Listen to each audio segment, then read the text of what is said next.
Alrighty. Well, that was a little scuffed. We were getting ready to set up an interview with the winning team, and then the round started. So we're back. We're going into we're going into round four. As I said, a little bit scuffed, but not too crazy. We're kind of winging it a little bit today, but at the same time, it's fun. People are having fun. People in the event seem to be enjoying it. We did have Trent on, and I'm gonna attempt to get more of the Pog staff in front of the camera, so you can have a chat with all of you. Looks like a couple of people in chat. We're excited to see them. Now, for this match, this is round four. We have Jack on the right, and I'm not sure who's on the left. So I might update that in a bit.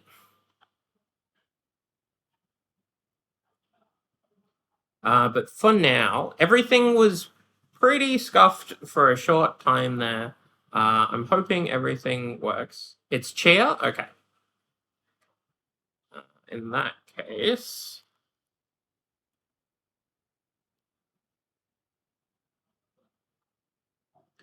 Well, that's an exciting matchup. I'm not certain what each of the players are playing, but yeah, we knew Ben's team won last round, so looks like here we are at 3-0, which is good.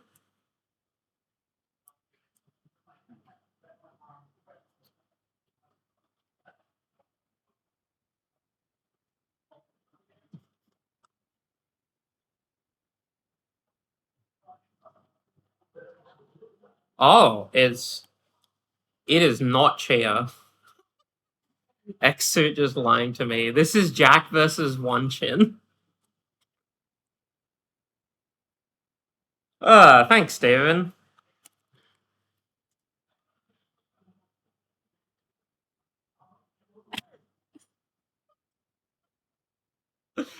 Oh boy, howdy. That's gonna be a costly mistake for the coverage, but it's fixed now. So we have Jack Ding, Juzza, and Ryan versus Jesse, Isaac, and One Chin. And on coverage we have Jack versus One Chin, which should be exciting.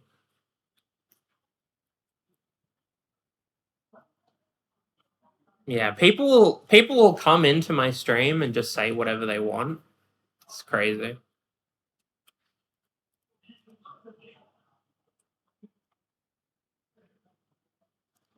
I'm not certain of the matchup.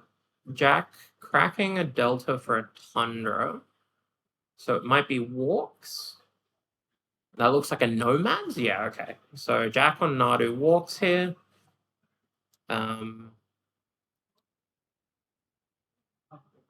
Jack is a known Nadu Walk. Yeah, but I mean, he also played Reanimator at the last fight night. People can have range. One Chin leading off with a Flooded Strand and a Mox Diamond. So gonna have access to 2 mana already. And I mean, ostensibly, Jack's turn 1 is a 1-1.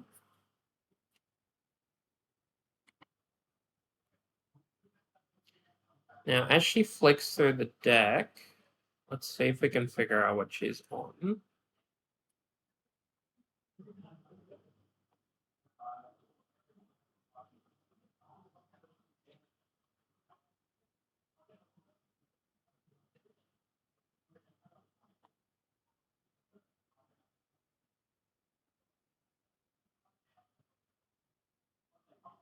This is getting a shop land, so she might be on 8 points, probably.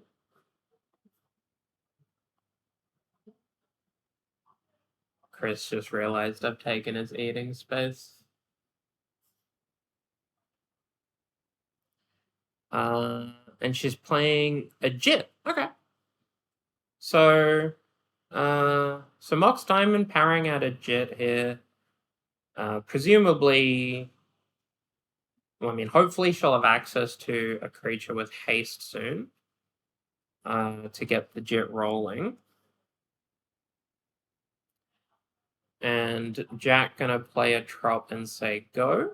Looks like he's gonna fire off an E-call and go for lethal next turn. One chin still on blue-red. I don't believe so, but I'm not 100% sure. Her shock lands are a bit shiny, so I'm not 100%. Looks like she's contemplating what to do this turn. Has the Jit in play. If she can get some Jit counters with a hasty 1-drop creature, like a Swift Spear, then at the very least she can check the Nomads. Looks like she's shipped the turn and Jack's firing off an Eladamri's Call. If E-Call resolves, game's probably over. Okay, so in response to the E-Call, bolting the Nomads. Probably not the cleanest timing, because now Jack can Eladamri's Call for a different thing instead of waiting to see whether or not he's getting Nadu. In this instance, I'm not confident he would be getting anything other than Nadu or Spellseeker, given his hand makeup. So he is calling for Nadu, and that's because of the Malevolent Rumble that we saw earlier. That can pick up the Nomads very easily.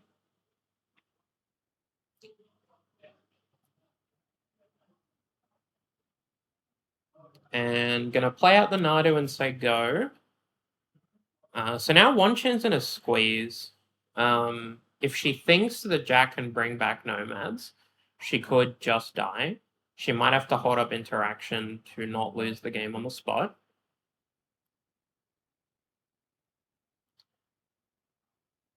She's shipped the turn and Jack's fired off a Malevolent Rumble. And presumably going to pick up Nomads.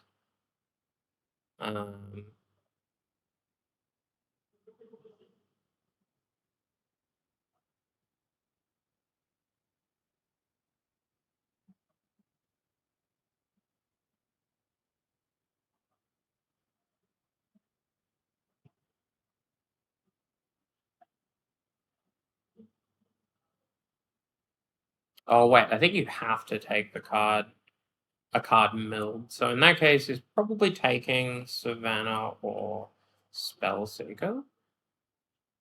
Sorry, my mistake, chat. Right, we're picking up Spellseeker with Rumble. We get on a Drowsy Scion, crack him for 3.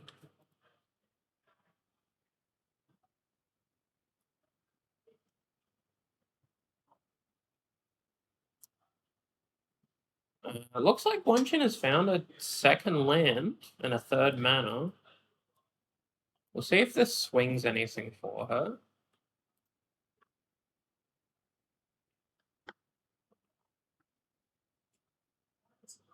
Still has the Jit in play. Jack has access to potentially 5 mana next turn.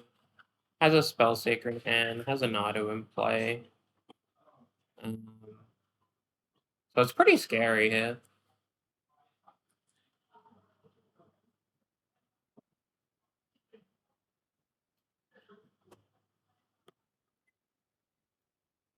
I think that's a HDMI port, guy.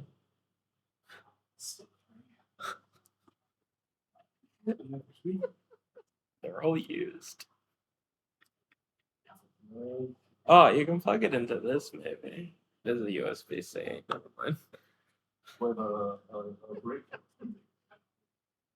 Okay, so so One Chin's played a Magus of the Moon. So all of a sudden, if this resolves, no, it's getting dazed. Okay, if that resolved, would have been hugely valuable. In this instance, it hasn't resolved. It looks like she's on some kind of blue moon. But now it's looking pretty bad. I mean, Jack's got a Nadu in play. He's got a bunch of mana available. He's going to crack the token for Spellseeker. I imagine this is getting Ephemerate, which is going to start generating Nadu triggers as well. No, he's getting swords to plowshares, so he's just going to insulate himself and keep the momentum going in his favor. I think that's very reasonable. Going for a greedy ephemerate line when his hand is quite susceptible. Yeah, I think Spellseeker for Plow probably closes the game out very soon. We'll see if One Chin can claw her way back into this one. I think at this point, getting Jit counters won't matter. Mooning Jack probably won't matter either. And any creature she plays that's worth plowing will almost certainly get exiled. I don't know what resources she has access to in hand, but this is a really bad squeeze. Fable. It's a start.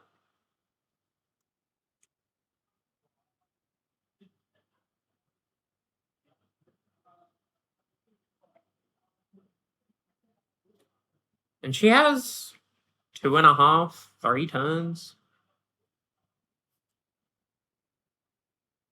Seeker for Plow does Telegraph Ephemerate in hand. To a degree.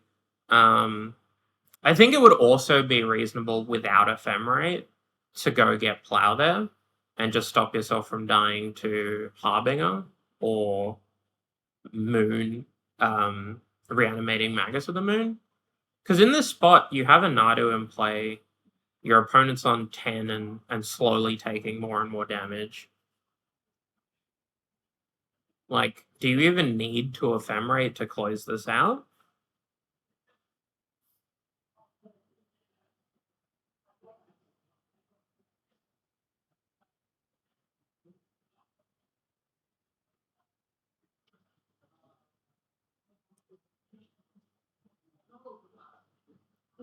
So Jack fetching a Tiger here. Looks like he's casting Baby Teferi and hoping to reduce One Chin's outs to as close to 0 as possible.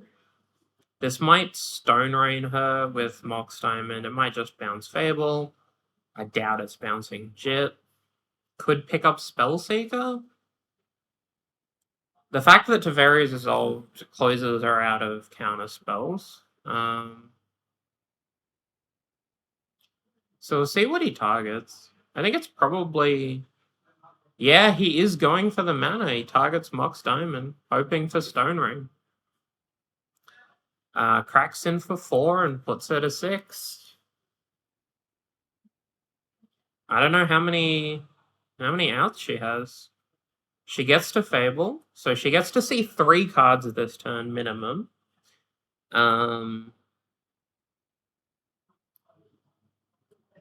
It's just a matter of whether or not that helps.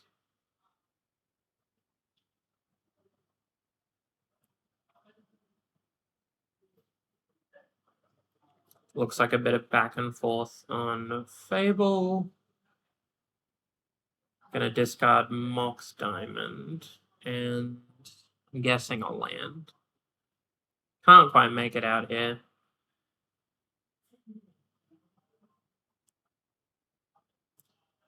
I'm not certain how she comes back into this game.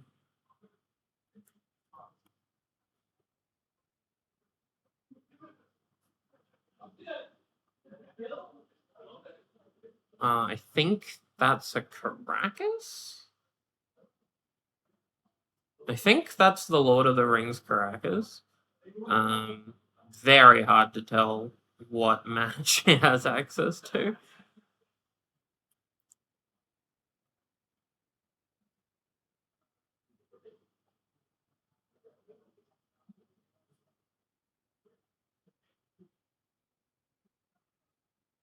The White Tower of something. Yeah, I was pretty sure that's what it was. Okay, so she can crack us the Nadu. It gives Jack a trigger, but it does fog for 3. It's not a winning line, but if the alternative is death, probably necessary.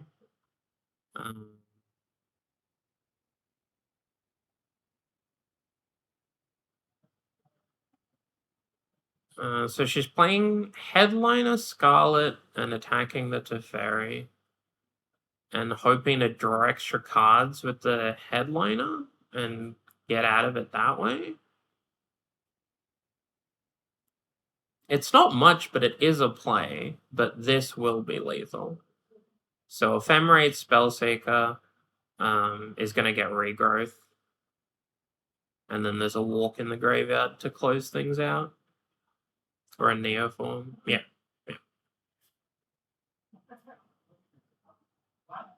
So from here, upkeep, cast Ephemerate again, get a Nadu trigger, and then take infinite turns. And that should be it for game one.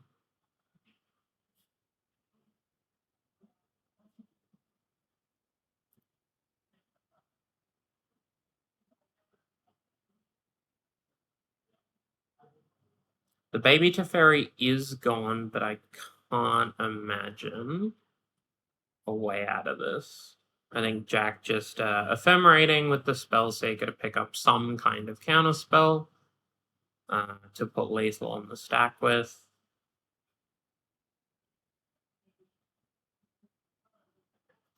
Looks like an evasive action.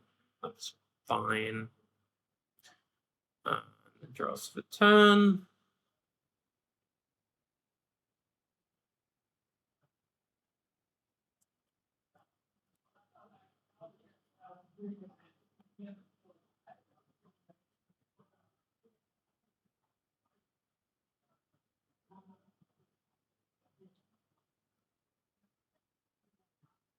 I don't really know what she could have here. Like, Solitude white card, I guess? If she's F6, she's dead. Okay. Okay. Jack shows her the loop, and that's going to be it for game one.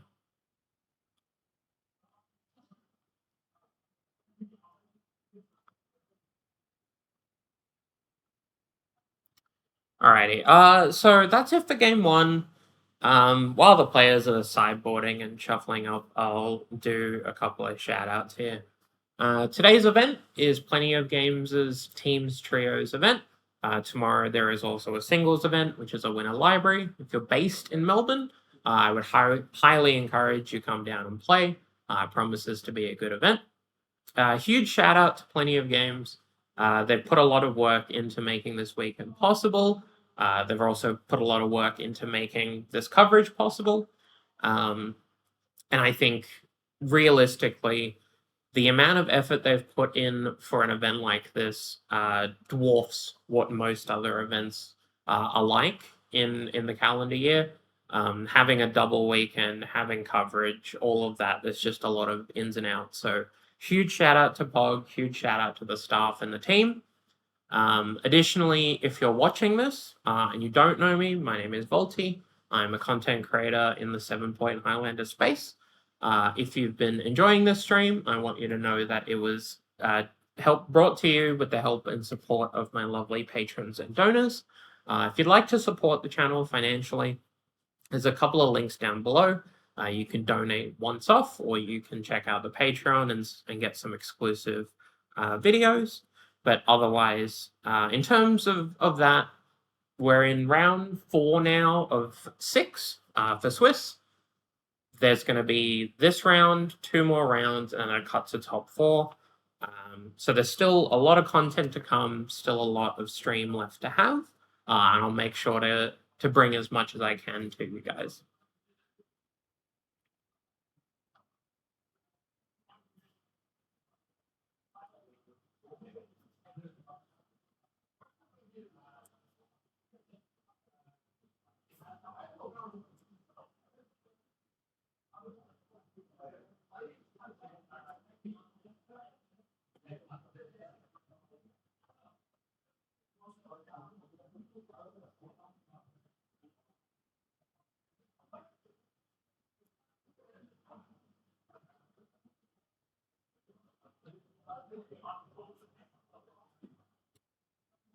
While the players are sideboarding as well, and now that I've done my ad read, if you're watching this, sound off in the chat if you've been enjoying the stream.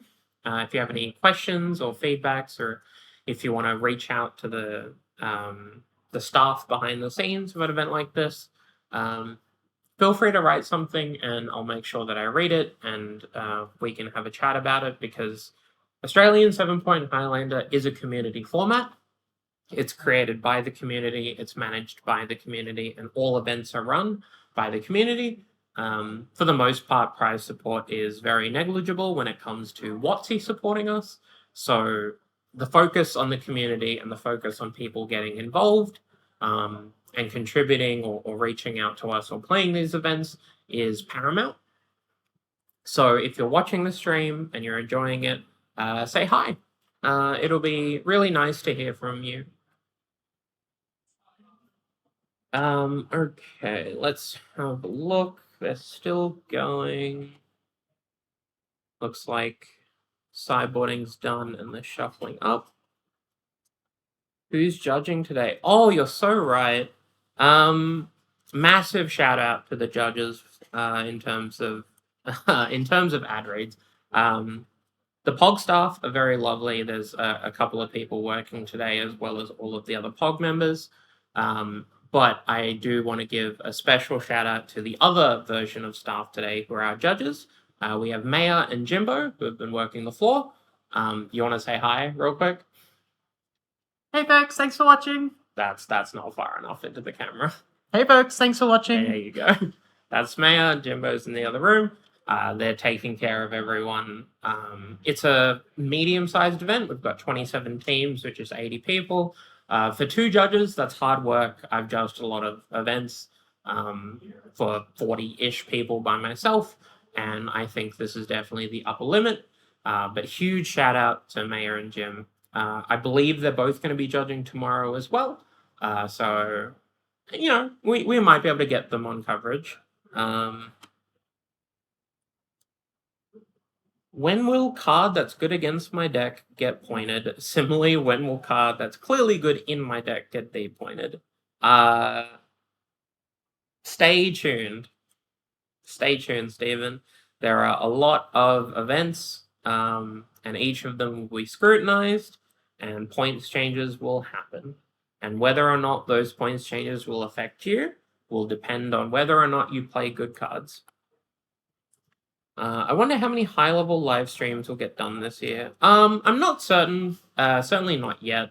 There are a bunch of big events in the calendar year. Whether those will be live streamed and what those live streams will look like, what the commentary teams will look like, is for the most part in flux. I will still be bringing you Volti's Fight Nights, and that's hopefully going to be every week-ish. But in terms of high-level paper live streams, these are a lot of work, they're a lot of upkeep, and the equipment setups will be most important to work out whether or not those can be run.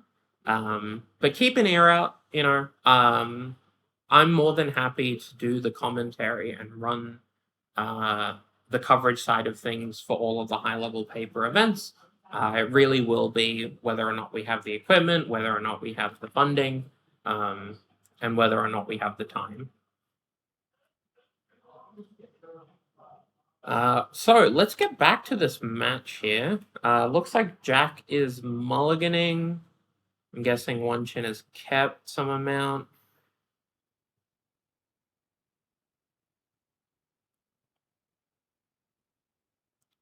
When is the next big Highlander event following this one? So there's tomorrow, and then after that, I believe, is CanCon in terms of big events. However, Dragon's Lair in Salisbury, which is Adelaide, they have an event next week, I think. But otherwise, it's probably CanCon. I don't know of anything else that's quote-unquote big happening in January between this weekend and CanCon. So getting into the game, looks like One Chin has fired off a Spirit Guide, I'm guessing, and played an Inti turn 1, which is kind of sick, because now the Inti can generate value if it lives. If it dies, that would be worse. And I believe Jack did have a Swords to Plowshares. In that sense, One Chin did exile the Spirit Guide, so she's down a card. But if Jack is mulligan, then he's also down a card. So it might balance out here.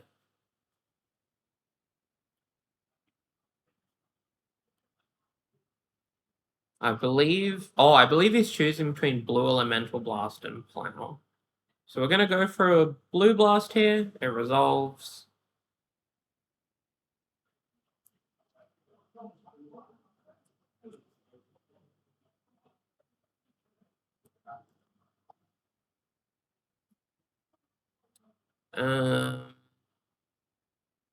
Think that's a Black Wave Cliffs? Might be a red white land. What card did she just play? Is that Ocelot Pride? I think that might be an old card of Ocelot Pride.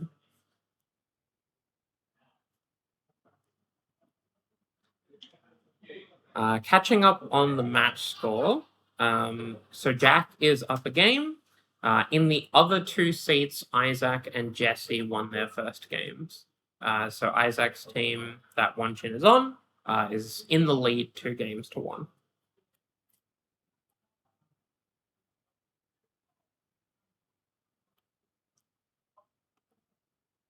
I think it's Ocelot Pride. Oh, it is? Hell yeah.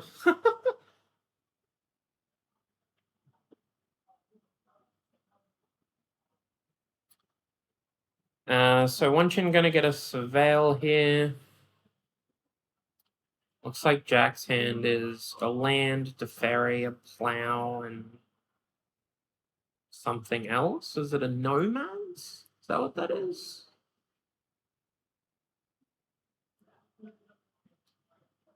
Bins, something.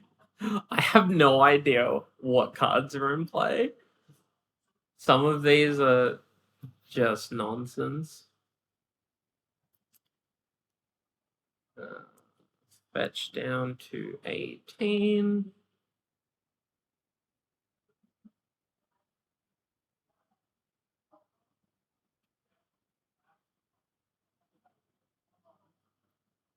So this might be a moon effect here. This could also be like an initiative creature. Could be a Lalia. Bunch of 3-drops she could be playing. Which one is it? That's 4th Eolingus for 1. Oh boy. That is Arabella? Oh, hell yeah. I know what that card does. I keep trying to make Arabella work. That's gas. Okay, so 4th for 1 is resolving. Now we know that Jack has a plow, but that's not going to stop this from happening. Which gives One Chin the initiative. Not the initiative, the monarchy, and a bunch of damage. So Jack's probably going to plow the Ocelot Pride with a plan of untapping and ferrying the token. And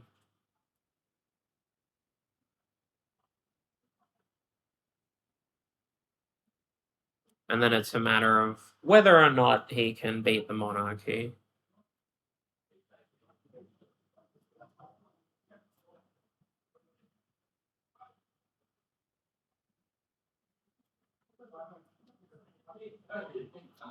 So we do see Teferi picking up the 2/2 and cycling. One Chin going to draw her second card for the Monarch soon. But for now, I think that's a Skyclave. Yeah, so Skyclave on Teferi, draw a card for the Monarch. Now, Skyclave being the answer is very noteworthy because it means if Jack can clear the Skyclave, he gets an extra creature to try to get the Monarchy with. And I imagine the Morlock in hand is probably going to do just that.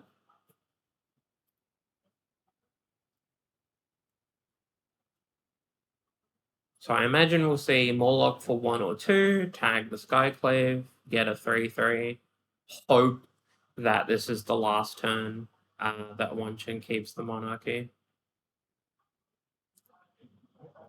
This could be met with a solitude. Doesn't look like it is. Okay, so the Morlock gets through. And now all of a sudden, Jack has seven worth of stats in play.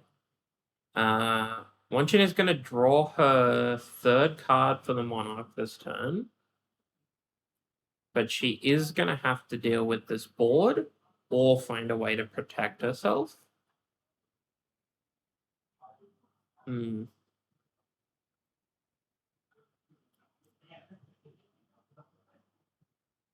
could be Fury?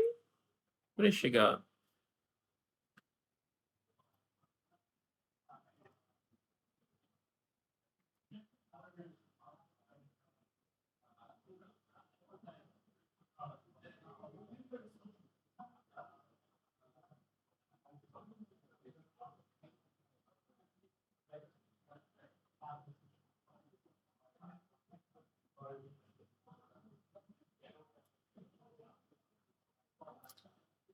So fetching to access to 4 mana.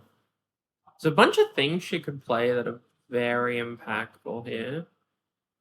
But I don't know how many of them. She played a Comet.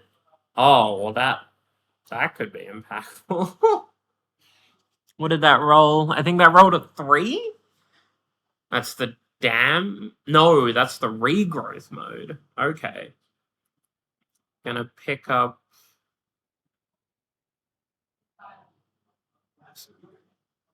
something and have it tick down.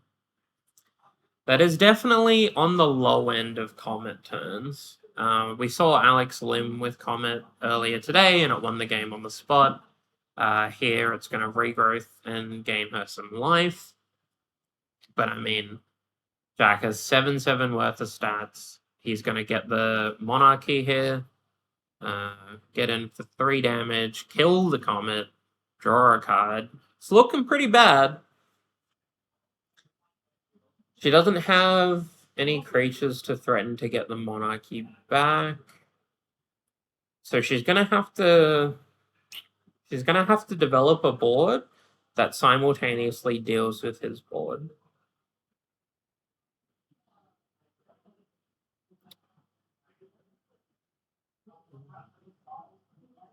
Jack spending 3 mana for a Nadu, playing a land and drawing a card off the Monarch. Back's against the wall. She has 4 mana, 5 if she plays a land. She has a million cards in hand. And she's against a Nadu, a 4/4 Morlock, a 3/3 Skyclave token, and the Monarchy. I don't know how many outs she could reasonably have here. It's probably like Solitude Ephemerate. Instead, she goes for Seasoned Engineer, which is met very quickly by a Daze. Interesting choice. I think letting the Seasoned Engineer resolve and gaining the initiative inside of combat is also reasonable, but I think he's just pushing to end the game. I mean, he has the board now. His board is also relatively insulated from removal because of Nadu. He still has the Monarchy, and if he can just keep that for as long as possible. I don't know how Wanchin wins this game.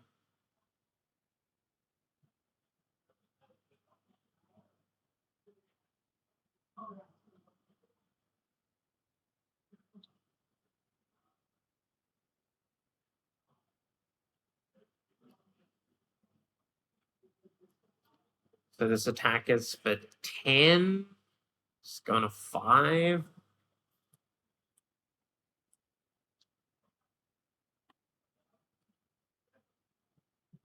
I mean, Jack's hand looks kind of light. He might not have much going on. I think there's a Green Suns in there. Which I don't think does anything.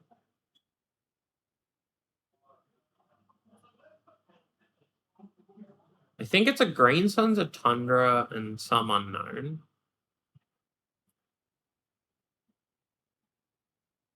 Is One Chin playing an 8-point deck? I believe so. If I remember correctly, there was a fetch shock in game 1.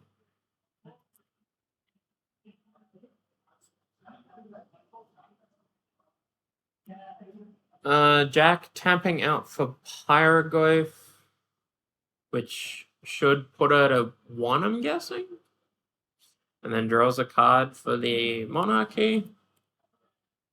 Definitely don't think she has outs now. And that's going to be it. So Jack wins this match 2-0.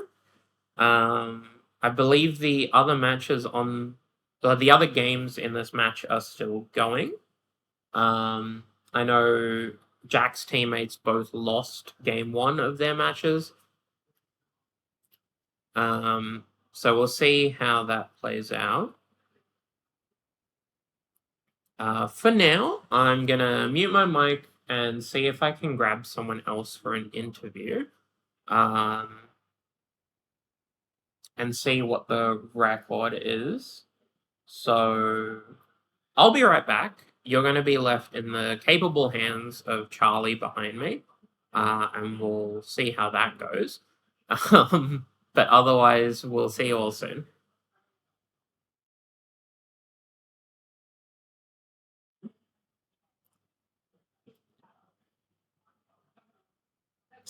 Alrighty, we're back. We've moved the players in the last seat over. So this is Ryan versus Jesse. Not sure what the matchup is, but I know it's game 3.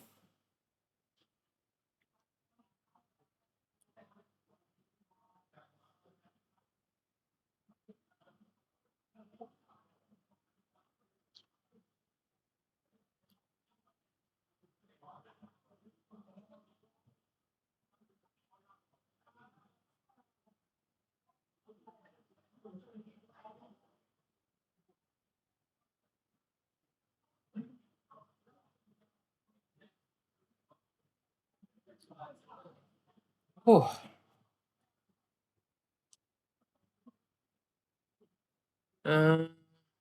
What is this? I don't even know what that card is. I think it's Doretti? Doretti Iconoclast? Is that what that is? 3 mana with a pedal, made a token. Think it's Doretti.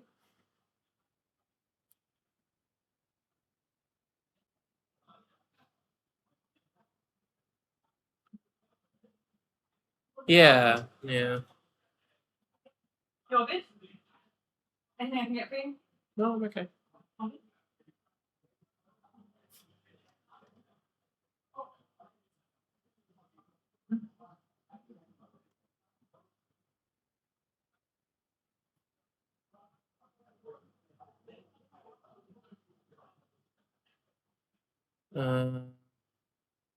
Emperor Bones, sure. I believe Ryan is on Reanimator on the right-hand side. I think I saw a Bazaar.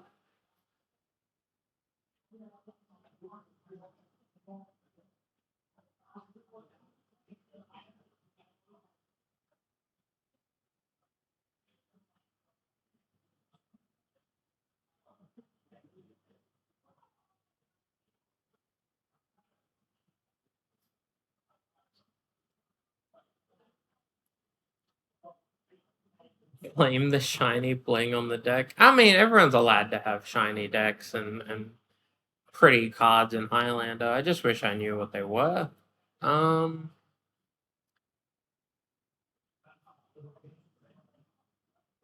This camera angle is killing me. I'll see if I can fix it. Give me a second there, chat. Yeah, that's not gonna do it.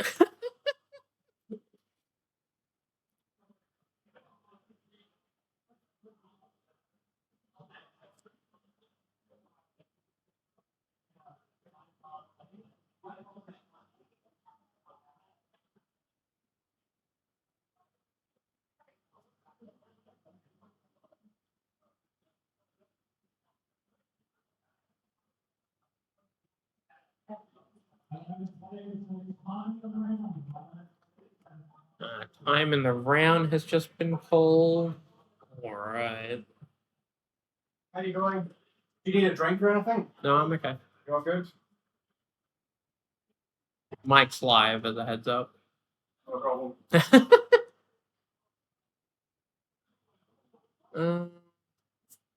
What is that? A transmute artifact? Okay.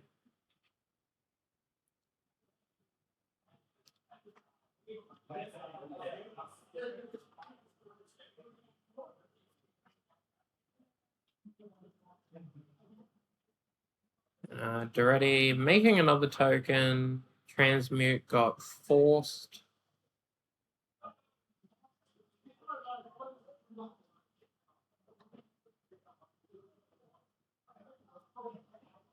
Plus 3 minutes. Thank you.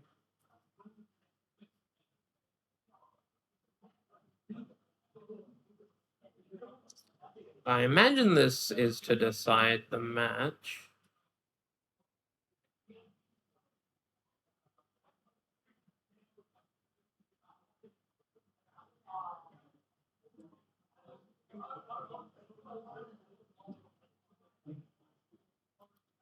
I don't know what creature that is.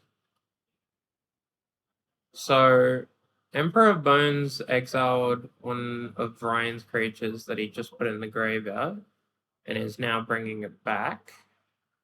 I think it's Archon. It ate a creature, discarded a card. Yeah, it's almost certainly Archon. Which then puts on a ton of pressure.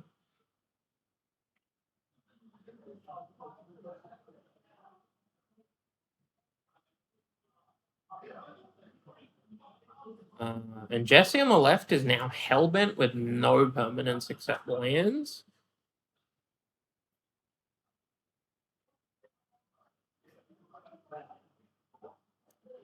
Six for the Archon, 4 for the Emperor, plus 2 triggers for 3 damage. So I think Jesse's on like 3 with no cards in hand.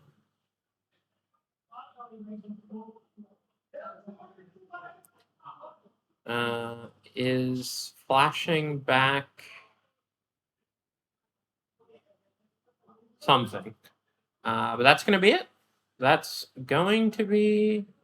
No! Oh, it's Echo! Okay. Never mind. My apologies. Okay, so Echo is going to reset both players' hands to 7. Jesse on the left can still play a land.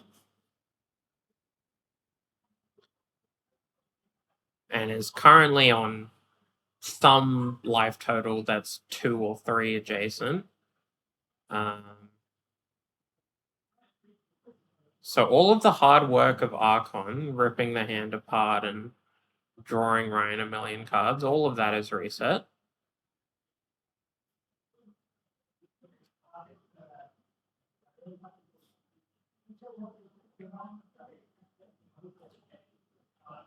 Got a Zero Orb on the stack.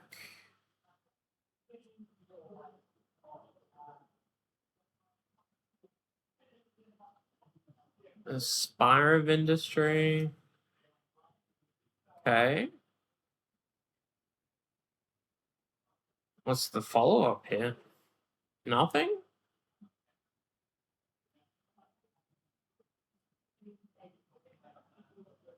So Zero Orb gonna keep Jesse alive through combat.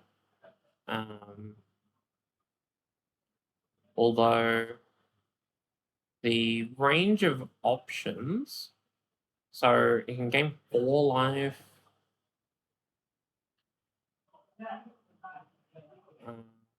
Is this upkeep vamp tutor? Is it vamp tutor or entomb? I think I saw the entomb. I think it's a different art. I think this is vamp tutor.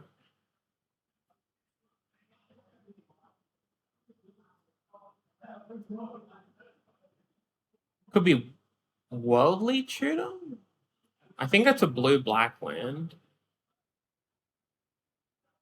Could be mystical tutor? I don't know what is happening. I think both decks are too shiny.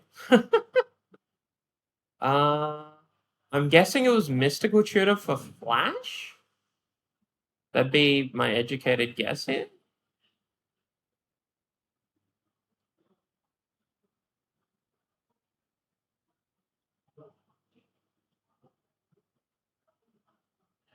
Could have also been mystical tutor for a reanimation spell, then using Bazaar to fuel the reanimation spell.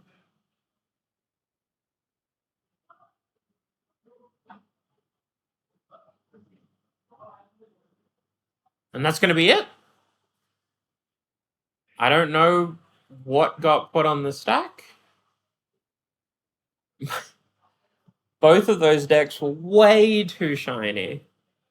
Way too shiny. Well, we saw Jack win. So with Ryan's win, their team will advance to 4-0. Presumably, they're looking to find a draw next round. I'm not sure what the standings are looking like. I'll see if I can find that out. But in this instance, something got put on the stack, which was probably going to win the game, and then it was over, despite Zero and Orb threatening 8 life. So we'll let the players pack up here. I think standings will be going up in between this round and the next round. And we might be reaching a point where table 1 will be drawing. So I'm going to go do a bunch of admin and see if I can work out where we go from here for the next 2 rounds. So we'll see you all in a bit. Hi everyone, Volty here. Today's video was brought to you with the lovely help of my patrons and donors who you can see up here on screen. If you would like to financially support the content, there's links down below, and you can make sure that if you're able to and you want to help support the channel, that you can do so. You'll also get your name visible up here on screen as well, which is very cool. If you are watching this on YouTube, please consider subscribing. It's free, it doesn't cost you anything, and it really helps out the channel a ton. And if you're watching this on Twitch, please consider clicking that follow button as well. The bell will let you be notified of when streams are going live. But otherwise, that's it from me. I'll catch you all next time.